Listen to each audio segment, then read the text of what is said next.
Mr. Bains, welcome to the show. And just, starting off with, how was the quarter gone by? What were the misses and what were you expecting?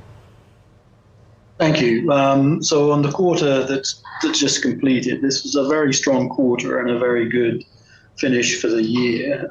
As you've just described, we saw strong momentum on revenue with 11% year-on-year growth, and importantly also quarterly sequential growth of 8%.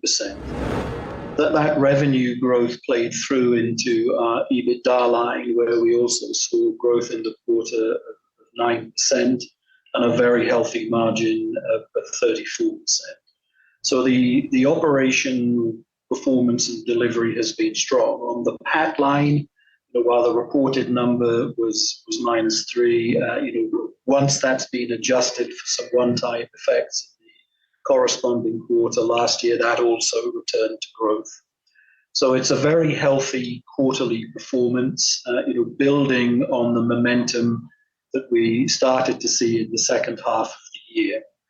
What's gone very well in the year has been the growth that we've seen in our large molecule manufacturing business and the recovery that we've seen in our discovery services, both of which are exiting the year with strong momentum.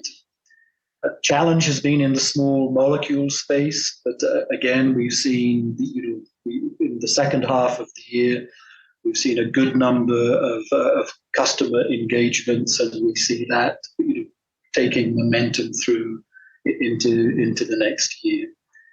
A real highlight for the quarter has been the acquisition of US large molecules biologics facility in Baltimore. Strategically, that's very important for us, building on our capabilities to play into what is the fastest growing part of the global CRDMO market, which is large molecule biologics manufacturing. Yeah, that acquisition positions us very well to play into that market, and of course, it gives us a strategic foothold in the United States market itself. So it's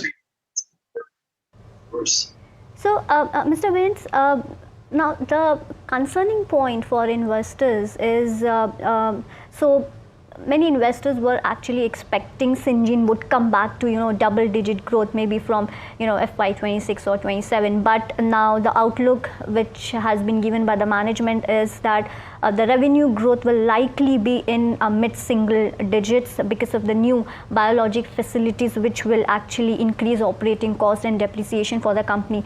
Just wanted to have your view when Syngene can see the double-digit growth which we used to have in the past.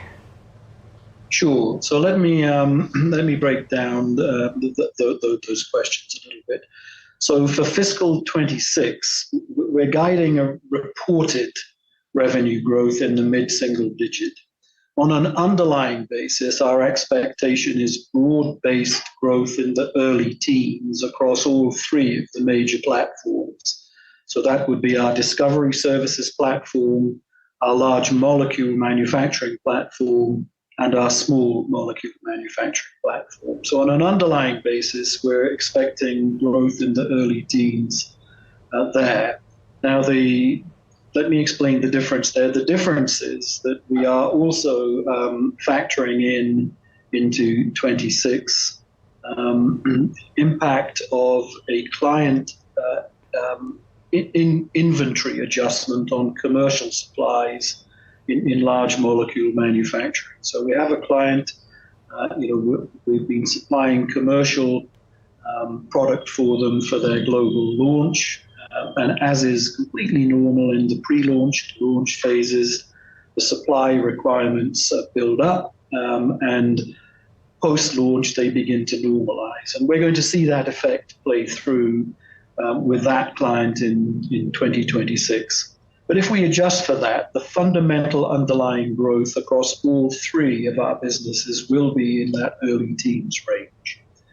Now, you also mentioned that the double-digit growth. So when can investors expect the double-digit growth from Syngene? Maybe from FY27? So I think that, as the inventory adjustment plays through, that we would expect that to wash out in 27, and then the more fundamental underlying growth to emerge, and we'll guide on that later on in the year. It's too early to call, but fundamentally we would see strong momentum flowing through. Understood. Also, Mr. Bains, just wanted to ask you a question on that. There was a concern about has Syngene lost any customers, because some of the customers have switched, to their captive centers. So, any update that you can give? No, I think we're building a broader and deeper customer base. We're seeing a lot of inquiries coming in from customers looking to rebalance their supply chains, and of course the impact of the China Plus One. The emergence of capability centers in England, I beg your pardon, in India, we see as a positive. What this will do is grow the ecosystem of life science in India, and that's an opportunity for us. All right, so that's the management of Syngene. Stock under tremendous pressure today on the back of those numbers. Stock down as much as 9%, 10% as we speak. But let's stick to earnings, and we've got Hindustan Unilever that we've been focusing on all of this morning. In fact, numbers came through